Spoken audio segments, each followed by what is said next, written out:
El primer contacto, digamos, que uno tuvo con una confrontación bélica, más allá de una guerra, digamos, más allá de leer, o más allá de informarse, o más allá de verlo por televisión, fue allá por, no sé, en el 90, pongamos, el año 90, cuando quien les habla estaba en pareja con una chica que vivía por Olivos.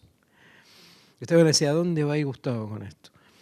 Entonces el día que a mí se me ocurre ir a la casa de ella, vivía con los padres, ella me dice, mirá que mi viejo está un poco loco. Entonces yo le dije, bueno, estoy acostumbrado a esta locura, el mundo del cine es muy loco también. Y le digo, ¿por qué? Porque está muy comprometido con la guerra del Golfo. Entonces, ¿a dónde me llevan, no? Me acuerdo que vivía cerca de la residencia de Olivos. Y yo dije, entré, ¿no? De apartamento grande, y está el señor ahí. Tenía un mapa del mundo en la pared, y todo pinchadito, por donde tenían que atacar las tropas norteamericanas. Y yo dije, qué locura, esto parece Doctor Insólito, la película de Kubrick, ¿no? Yo dije, ¿cómo hago para salir de esta? Y si yo le digo que debería perder el ejército norteamericano, el tipo decía, no, porque hay que arrasar con todos estos. Esta fue la presentación de este señor, ¿no? Me dio un poco de miedo ver todos esos pinchecitos, y tenían como figuras de tanques y aviones, ¿no? Pegadas ahí, por dónde había que atacar. Entonces yo, obviamente, leía más que veía información sobre la guerra del Golfo, que fue la primera guerra televisada, ¿no? Digamos. O con el Final Cut de CNN, ¿no? El corte final lo tenía CNN siempre. Pero una guerra televisada que se transformó en un gran videojuego, ¿no? De la época. Y mirá, ahora, pum, pum, atacamos por allá, atacamos por acá. Porque cuando ocurrió lo de Malvinas era otra cosa. También el Final Cut lo tenía la dictadura de la época, Argentina. Pero no había tantas imágenes y tanta locura. Me imagino este señor, que no lo conocí, digamos, en la guerra de Malvinas, por suerte, hablando de Malvinas, ¿no? Entonces, en ese momento, cuando lo miraba azorado a este sujeto, ¿qué le faltaba? ¿Qué le faltaba? Un habano, la ropa de fajina verde, oliva, y decir, vamos a atacar por acá, ¿no? Parecía el adjunto militar de un presidente, ¿no? El encargado de las Fuerzas Armadas de un país. La duración, si quieren saberlo, duró 6 meses, no se preocupen. Claro, menos que la guerra. Este personaje, seguramente, no sé si habrá ido en una guerra, pero parecía que había pasado por algún momento similar. Pero yo cuando lo veía azorado ¿cómo se llamaba? Ni me acuerdo ahora. José, Carlos, no me acuerdo bien. Me presenté, ¿no? Y demás. Dice, me acordé de que hasta ese momento no había visto completa una película muy conocida de la historia del cine argentino que se llama La Hora de los Hornos. La Hora de los Hornos es de la película del grupo Cine Liberación, Solanas, Vallejo, Getino, filmada clandestinamente. Bueno, esto lo cuento en las clases de cine argentino, ¿no? Que tenemos acá. Filmada clandestinamente, exhibida clandestinamente entre el año 68 y el 72 acá en Argentina. Después se estrenó la primera parte comercialmente, nada más. La película dura casi más de 4 horas. Y bueno, recordé que hasta ese momento no había visto nunca completa, nunca, La Hora de los Hornos. Y había visto nada más que la primera parte, que la tenía en un VHS destruido, ¿no? Hasta que 5 años después, 6 años después de este inicio de la década del 90, pude ver La Hora de los Hornos en copia completa en el Cine Cosmos, ahí en Corrientes al 2000. Y una de las particularidades o propósitos de La Hora de los Hornos, más allá o más acá de lo ideológico, era eliminar al espectador pasivo. Eliminar al espectador pasivo, activizar al espectador de acuerdo a lo que se mostraba. Más aún, en la segunda parte de la película, en más de una oportunidad aparecen carteles que dice se interrumpe la proyección para el debate.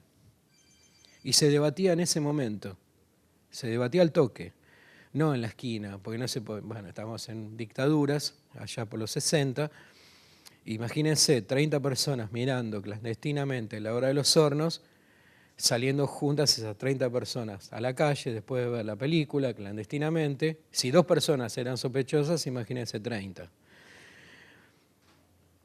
Y efectivamente, una exhibición de la hora de los hornos en un domicilio privado o en una unidad básica o en una facultad o en una parroquia del tercer mundo podía durar 10 horas, cuando la película duraba 4, porque se discutía ahí, al toque, y en caliente, con el material en crudo y visto segundos antes. Lo particular es que cuando vi completa la hora de los hornos, esto siempre lo cuento en alguna que otra clase, aparecían los carteles, ¿no? Se interrumpe la proyección para el debate y el cartel queda 1 minuto. Y me acuerdo que la sala estaba llena, porque estuvo como 1 mes en cartel. Una generación como la de uno que nunca había visto completa la película, era la oportunidad. Y se escuchaban ronquidos fuertes, que no eran de la banda de sonido de la película. Y yo dije, bueno, el objetivo de la hora de los hornos fue cumplido en su momento y acá, digamos, es una gran frustración, o se produce una gran frustración. No solamente no se activizó al espectador, sino que se lo durmió al espectador.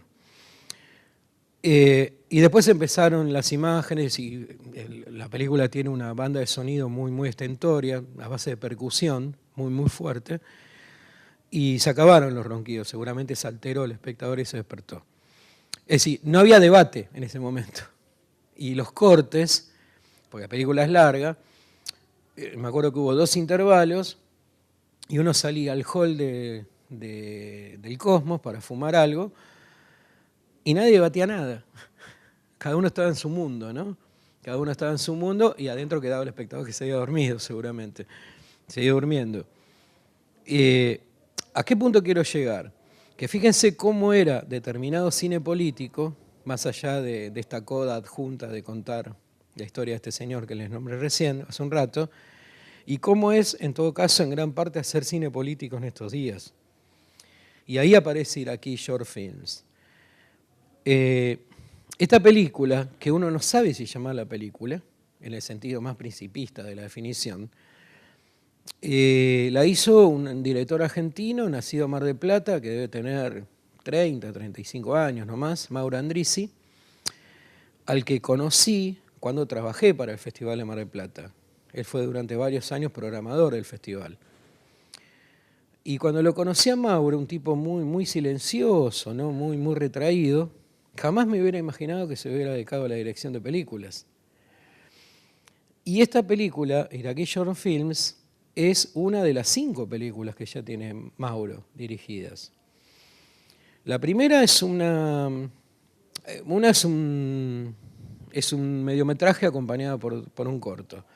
La otra se llama Mono y es una especie de documental sobre bandas indies, independientes de la Argentina. Película de hace unos 10, 12 años, ¿no? Principios de este siglo más o menos. Después hace Iraquí Short Films, porque sigue trabajando en el festival durante un par de años, y en los últimos años hizo 2 películas, pero una seguida atrás de la otra, En el futuro y Accidentes Gloriosos. Iraquí Short Films, En el futuro y Accidentes Gloriosos se presentaron en varios festivales, en competencias alternativas de Cannes o Venecia, pero también, digamos, en determinados festivales que Mauro es un tipo muy astuto, muy inteligente, que requiere este tipo de materiales innovadores y además autofinanciados, ¿no? Porque no hay acá protección estatal, es decir, vía instituto ni nada por el estilo. Esto es un auténtico cine independiente de la financiación. Y a los festivales que van las películas de Mauro son esos festivales de supuesta segunda línea, pero que siguen siendo importantes para cierto tipo de materiales, como Locarno o Sitges. Son lugares del mundo donde, sin llegar a la parafernalia de Cannes, de Venecia, de Berlín, de San Sebastián, que ahora está transcurriendo, o de Carlo Vivari, o Roma, por ejemplo, o Venecia, son esos festivales donde si vos querés ir subiendo de a poco dentro de un mercado de festivales y no tirarte de cabeza a un clase A como Cannes, y tenés que elegir estos festivales. Que por supuesto una película como esta que van a ver ahora, por cuestiones políticas, temáticas, hubiera encajado en Cannes. Una película que Mauro no filmó nada, no hay un solo plano filmado por Mauro, sino que son todas imágenes de internet de la guerra de Irak. Si la película tiene una cronología o algo parecido a un esqueleto argumental, probablemente sí, probablemente no. Lo que se ven son materiales de propaganda del bando norteamericano e inglés, obviamente de los iraquíes, del fundamentalismo iraquí, y también de algunas corporaciones contratadas para filmar la guerra de Irak, corporaciones privadas.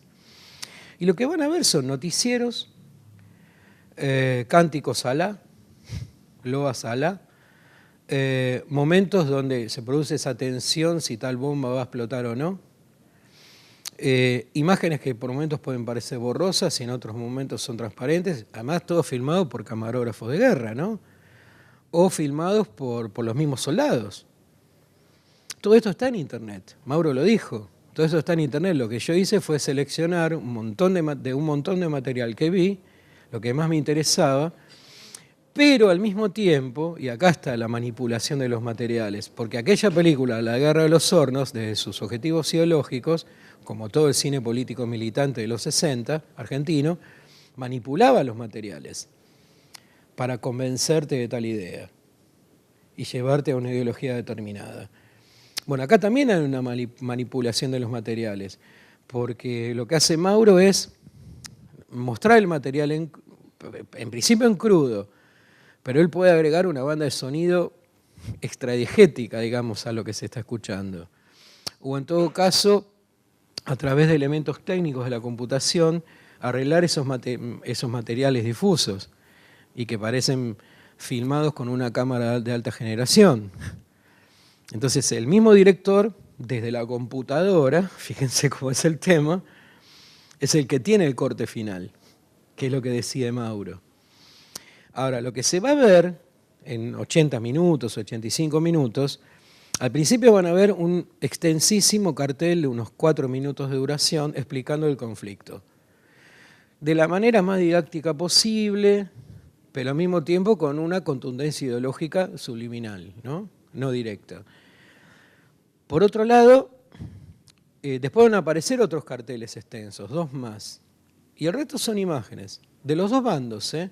No es que Mauro juzga a los personajes que se revientan, pero como traté de escribir, o escribí, mejor dicho, en el texto que presenté en la página de la escuela, una guerra en los últimos años es más allá de un bando que odia a otro y quiere matarse cuanto antes.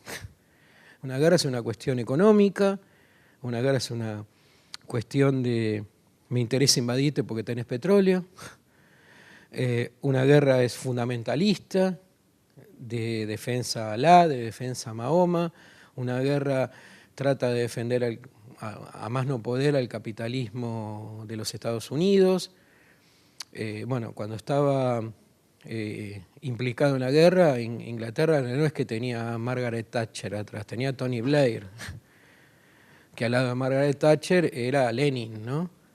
Pero en cuestiones nacionalistas y bélicas, y somos todos como Margaret Thatcher, ¿no? Y Tony Blair, un personaje del Partido Socialista, del Partido de los Trabajadores inglés, que fue presidente, primer ministro durante muchos años.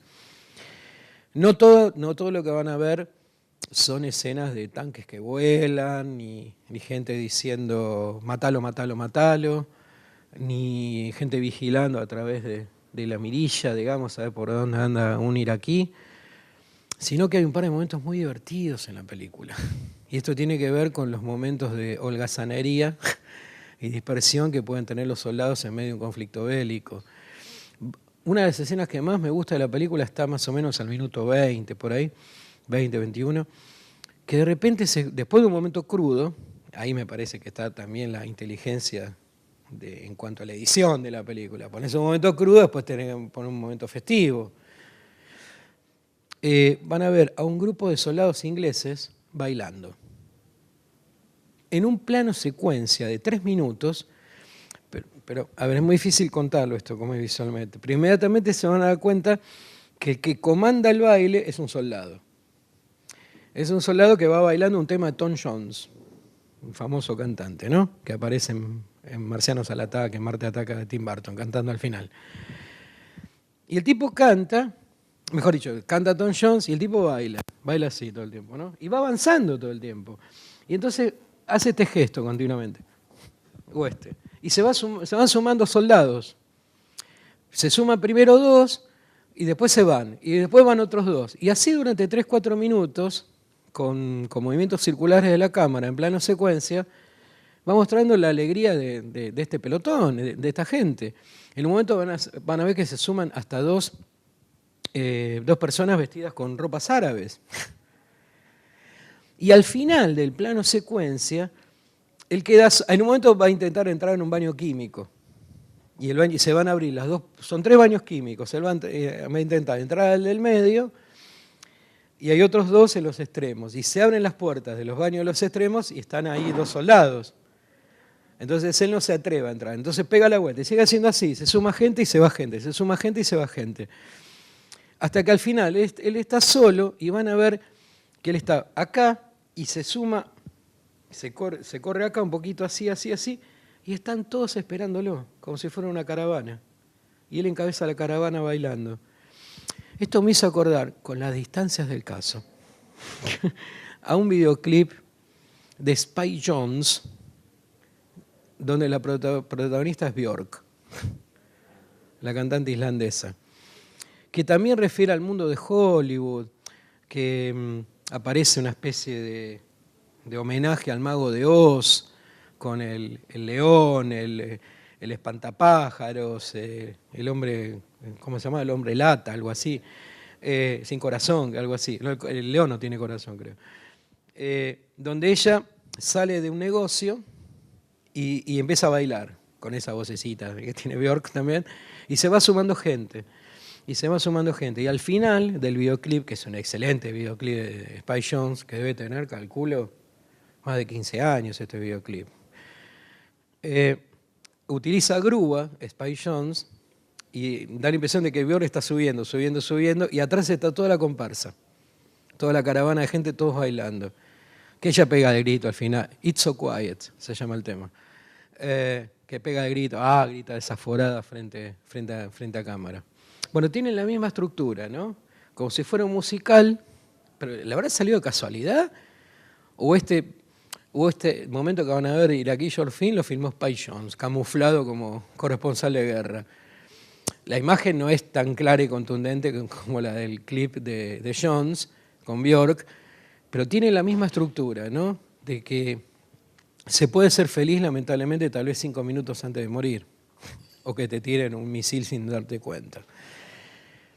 No vayan a encontrar soluciones acá, sino que es, en todo caso, como lo dijo Mauro en otra entrevista, una guerra que nosotros podemos disfrutar, entre comillas lo puso, por Internet.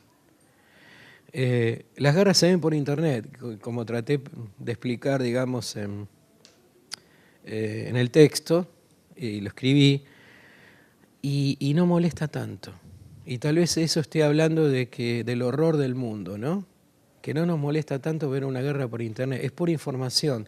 Y la última comparación, fíjense qué chiquitito que quedó, pese a que es un final extraordinario, y que lo mostré en alguna clase este año también, el final de Ese oscuro objeto de deseo, de Buñuel, la última película que hizo Buñuel en el año 76. Donde los actores Fernando Rey y Ángela Molina van caminando por una galería y de los altavoces se empiezan a escuchar informaciones que hablan de un estado, de un mundo a punto de estallar, con gente en estado comatoso, en estado vegetativo, con operaciones de tráquea, con grupos de izquierda llamados los Niños de Jesús, ahí está la humorada de Buñuel, con la aparición del Vaticano, de la ultraderecha, el horror transmitido desde parlantes de una galería del arte, ya incorporado a nosotros. Y acá lo mismo, desde otra operación estética, Iraquí Short Films nos muestra el horror, y es ese tipo de horror que no nos molesta.